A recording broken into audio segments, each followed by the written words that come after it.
பொழுது, ஐயனே, நமது திருக்கல்யாண காட்சி வடக்கே ஆதிகையில் மிகவும் சிறப்பாக நடைபெற்றுக் கொண்டிருக்கின்றது.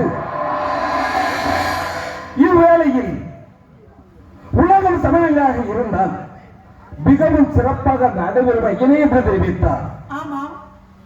அதை அறிந்தால் யாரை தென்மொழிக்கு அனுப்பினால் உலகம் சமநிலை அடையும் என்பதை நினைத்து நமது மகன் அகத்தியனை தென்மொழிக்கு அனுப்பினேன் அல்லவா?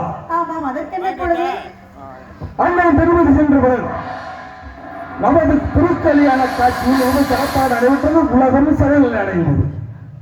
அண்ணன் திருமதி சென்றவர்கள் என்னை நோக்கி கட்டும் தகவல் புரிந்து கொண்டிருக்கின்றான். என்னவென்று அறிஞர் என்று சென்ற பொருள் அண்ணன் தெரிவித்தான். பார்த்தாயா ஐயரை தாங்கள் தெரிவித்தவர்கள் தெற்கே விளையாட சூழை கூட்டாட்சி வெள்ளம் கோவில் இடப்பட வனத்தை நோக்கி வந்து